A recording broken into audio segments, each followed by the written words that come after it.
This is Act 3, Scene 2. Just a reminder that prior to this, Romeo had killed Tybalt after Tybalt had killed Mercutio. So this is the after effects of that. Gallop apace, you fiery-footed steeds, toward Phoebus's lodging. Such a wagoner as Phaeton would whip you to the west and bring in cloudy night immediately. Spread thy close curtain, love-performing night, that runaways' eyes may wink, and Romeo leap to these arms, untalked of and unseen. Lovers can see to do their amorous rites by their own beauties, or, if love be blind, it best agrees with night. Come, civil knight, thou sober-suited matron all in black, and learn me how to lose a winning match, played for a pair of stainless maidenheads. Hood my unmanned blood, bathing in my cheeks, with thy black mantle, till strange love grow bold. With think true love acted simple modesty. Come, knight, come, Romeo, come, thou day and night, for thou wilt lie upon the wings of night, whiter than new snow upon a raven's back. Come, gentle knight, come, loving black-browed knight, give me my Romeo, and when I shall die, take him and cut him out in little stars, and he will make the face of heaven so fine that all the world will be in love with night, and pay no worship to the garish sun. Oh, I have bought the mansion of a love, but not possessed it, and, though I am sold, not yet enjoyed.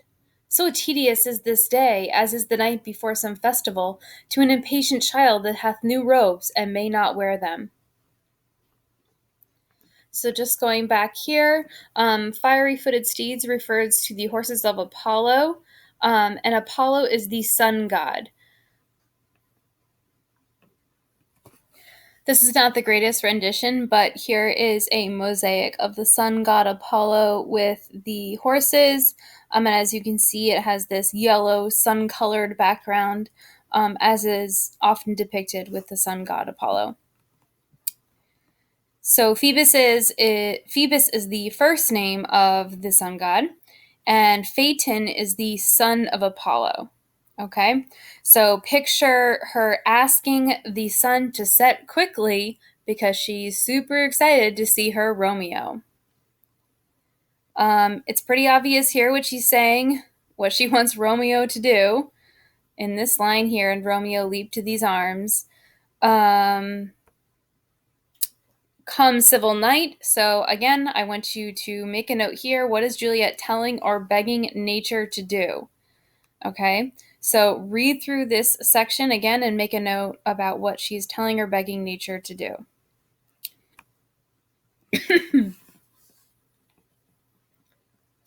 Down here, the line, take him and cut him out into little stars. So here, I want you to think about a previous reference. Stars have been referenced several times, but I want you to think about a previous reference from the very beginning of the play that was used to describe Romeo and Juliet. And I want you to, if you need to find it, go ahead, or if you remember it off the top of your head, great. And just make a note here about the connection between the two. Here she's referring to the acts of marriage and love. They are technically or legally married, religiously married, but they are not physically married yet. Here is a literary technique that I want you to make sure you understand. Read this line carefully. There is a specific word that will help you know which technique it is. Make a note in your text. And to nurse with chords. Oh, here comes my nurse, and she brings news, and every tongue that speaks but Romeo's name speaks heavenly eloquence. Now, nurse, what news? What hast thou there? The cords that Romeo bid thee fetch? Aye, aye, the cords. And as you can see, it says dropping the rope letter. So what chords is she referring to from Act 2? Note it, just recall what happened in Act 2. Ay me, what news? Why dost thou wring thy hands? Ah, where a day! He's dead, he's dead, he's dead. We are undone, lady, we are undone. Alack the day, he's gone, he's killed, he's dead.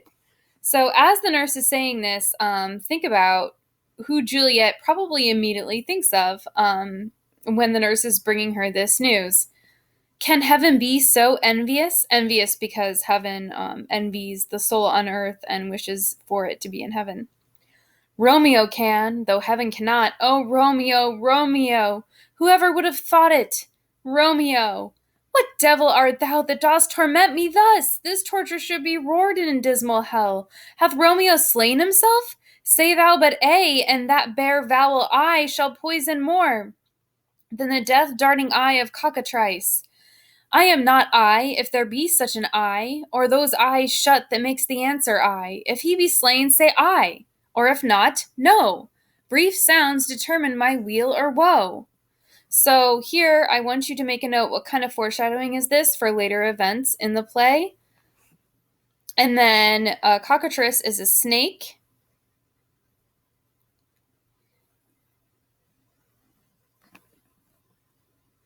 I saw the wound, I saw with mine eyes. God save the mark. Here on his manly breast, a piteous corse, a bloody piteous corse, pale, pale as ashes, all bedaubed in blood, all in gore blood. I swooned at the sight. Consider here, the nurse has still not actually told Juliet who is dead and who she's referring to. Oh, break my heart, poor bankrout, break at once! To prison eyes ne'er looked on liberty, vile earth to earth resign, and motion here. And thou and Romeo press one heavy bier. O Tybalt, Tybalt, the best friend I had, O courteous Tybalt, honest gentleman, that ever I should live to see thee dead. What storm is this that blows so contrary? So here Juliet is confused about who is actually dead, which means contrary, against each other. So she's not making any sense. She's referring to the way the nurse is talking.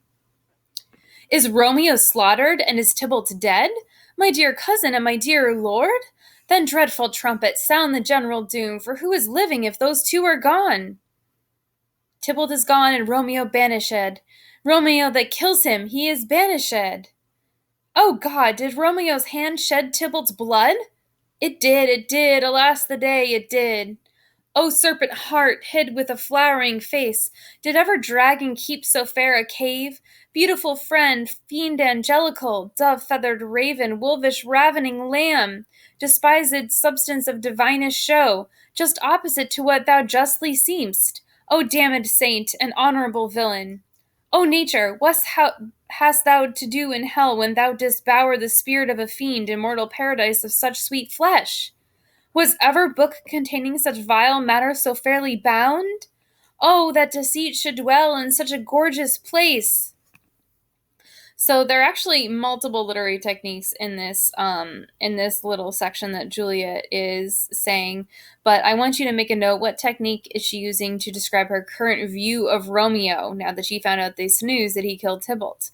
What is she saying about him? How does this add to the emotion in the scene? Write a blurb right here on the side. There's no trust, no faith, no honesty in men, all perjured, all forsworn, all naught, all dissemblers. Ah, where's my man? Give me some aqua vitae. These griefs, these woes, these sorrows make me old. Shame come to Romeo.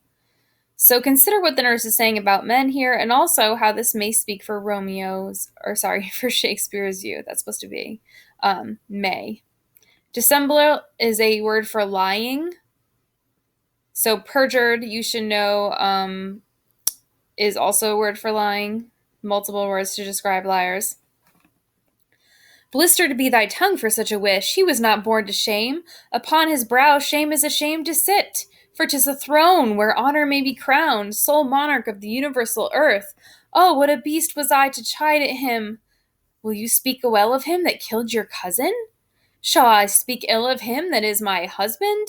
Ah, poor my lord, what tongue shall smooth thy name when I, thy 3 hours' wife, have mangled it? But wherefore, villain, didst thou kill my cousin? That villain cousin would have killed my husband. Back, foolish tears, back to your native spring. Your tributary drops belong to woe, which you, mistaking, offer up to joy. My husband lives, that Tybalt would have slain, and Tybalt's dead, that would have slain my husband. All this comfort, wherefore weep I then? Some word there was, worser than Tybalt's death, that murdered me. I would forget it fain, but oh, it presses to my memory like damned guilty deeds to sinners' minds. Tybalt is dead, and Romeo banished. That one word, banished, hath slain 10,000 Tybalts. Tybalt's death was woe enough if it had ended there. Or if sour woe delights in fellowship, and needly will be ranked with other griefs, why followed not when she said, Tybalt's dead, thy father or thy mother, nay, or both? Which modern lamentation might have moved. But with a rearward following Tybalt's death, Romeo is banished. To speak that word is father, mother, Tybalt, Romeo, Juliet, all slain, all dead. Romeo is banished. There is no end, no limit, measure, bound in that word's death. No words can that woe sound. Where is my father and my mother, nurse? Okay, so here, make a note of the alternatives Juliet here presents between the outcomes of the situation. Consider, was this fated to happen from the start? And in addition, here Juliet is comparing the death of Tybalt to the death of her father, her mother, Juliet, everything. The shock of this and the impact of it is very great for Juliet. Weeping and wailing over Tybalt's corpse, in other words, will you go to them? I will bring you thither. Wash they his wounds with tears? Mine shall be spent when theirs are dry for Romeo's banishment. Take up these cords. Poor ropes, you are beguiled, both you and I, for Romeo is exiled. He made you for a highway to my bed, but I, a maid, die maiden widowed. Come, cords, come, nurse, all to my wedding bed, and death not Romeo take my maidenhead. So here she's referring to the fact that Juliet and Romeo will not be able to consummate their marriage. Hie to your chamber, I'll find Romeo to comfort you. I wot well where he is. Hark you, your Romeo will be here at night. All to him. He is hid in Lawrence's cell. Oh, find him! Give this ring to my true knight, and bid him come to take his last farewell. So note that she is sending the nurse to deliver this message. I'm going to go ahead to scene 3.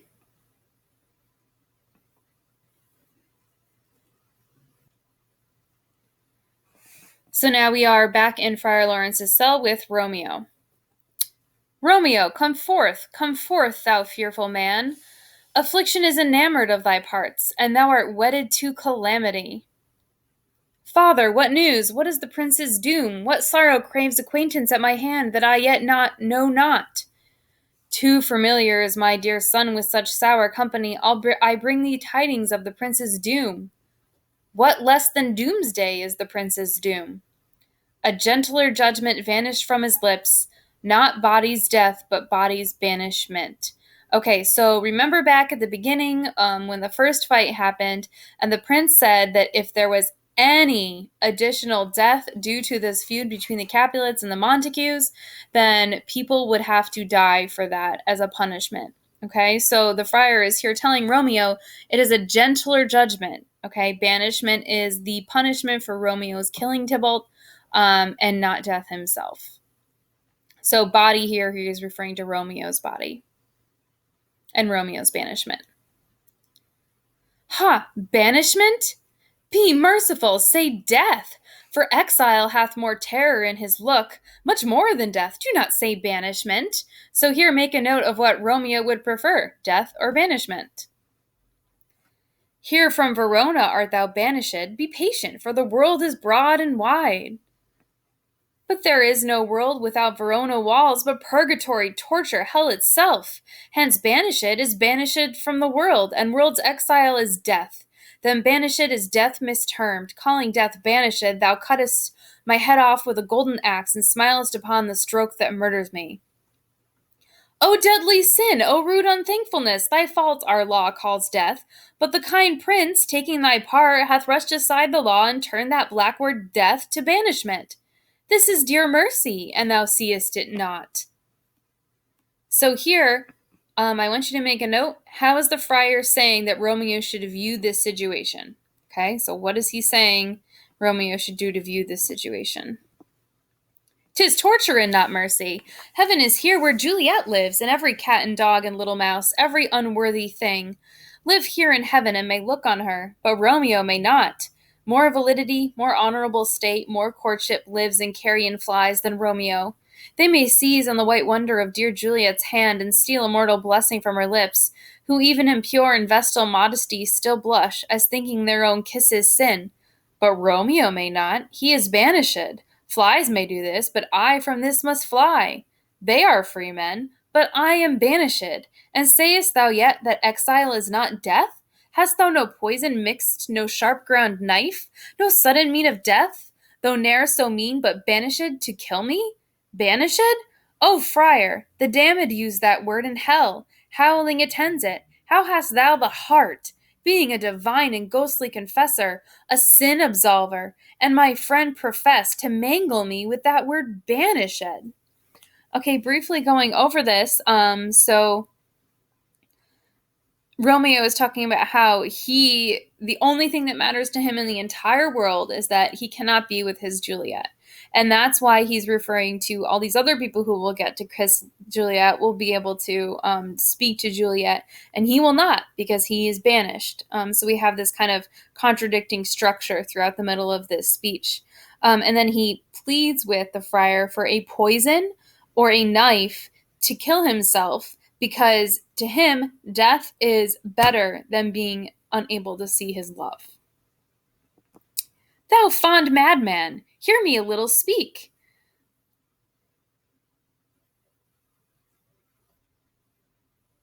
Oh, thou wilt speak again of banishment. I'll give thee armor to keep off that word, adversity's sweet milk, philosophy, to comfort thee, though thou art banished. Yet banished? Hang up philosophy, unless philosophy can make a Juliet, displant a town, reverse a prince's doom. It helps not, it prevails not, talk no more. Oh, then I see that madmen have no ears. How should they, when that wise men have no eyes? Let me dispute with thee of thy estate. Thou canst not speak of that, thou dost not feel. Wert thou as young as I, Juliet thy love, an hour but married, Tybalt murdered, doting like me, and like me banished, then mightest thou speak, then mightest thou tear thy hair and fall upon the ground as I do now, taking the measure of an unmade grave. Arise! One knocks, good Romeo, hide thyself. Not I, unless the breath of heart-sick groans mist-like enfold me from the searches of eyes. Hark, how they knock! Who's there? Romeo, arise! Thou wilt be taken. Stay a while. Stand up. Run to my study. By and by, God's will. What simpleness is this? I come, I come. Who knocks so hard? Whence come you? What's your will? Let me come in, and you shall know my errand. I come from Lady Juliet. Welcome, then. So going back briefly here, look specifically at the ways in which Romeo is viewing the situation, his outlook, and the way that Friar Lawrence is viewing this situation. And make some notes in the text about that. Oh, holy friar, oh, tell me, holy friar, where is my lady's lord? Where's Romeo? There on the ground, with his own tears made drunk. Oh, he is even in my mistress's case, just in her case. Oh, woeful sympathy, piteous predicament, even so lies she, blubbering and weeping, weeping and blubbering. Stand, stand and you be a man. For Juliet's sake, for her sake, rise and stand. Why should you fall into so deep an O? An O is a lament or a moan. Nurse. Ah, sir, death's the end of all. Speakest thou of Juliet? How is it with her? Doth she think me an old murderer, now I have stained the childhood of our joy, with blood removed but little from her own? Where is she, and how doth she? And what says my concealed lady to our cancelled love? Oh, she says nothing, sir, but weeps, and now falls on her bed, then starts up, and Tybalt calls, and then on Romeo cries, and then down falls again. As if that name shot from the deadly level of a gun to murder her, as that name's cursed hand murdered her kinsman. Oh, tell me, friar, tell me, in what vile part of this anatomy doth my name lodge? Tell me, that I may sack the hateful mansion. Hold thy desperate hand! Art thou a man? Thy form cries out thou art. Thy tears are womanish. Thy wild acts denote the unreasonable fury of a beast. Unseemly woman in a seeming man, an ill-beseeming beast in seeming both. Thou hast amazed me. By my holy order, I thought thy disposition better tempered. Hast thou slain Tybalt? Wilt thou slay thyself, and slay thy lady that in thy life lives?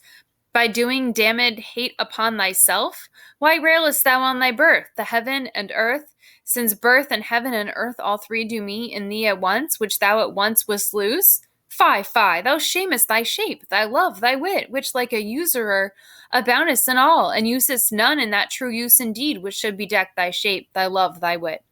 Thy noble shape is but a form of wax, digressing from the valor of a man.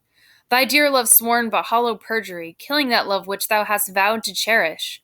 Thy wit, that ornament to shape and love, misshapen in the conduct of them both, like powder in a skilless soldier's flask, is set afire by thine own ignorance, and thou dismembered with thine own defense. What? Rouse thee, man! Thy Juliet is alive, for whose dear sake thou wast but lately dead.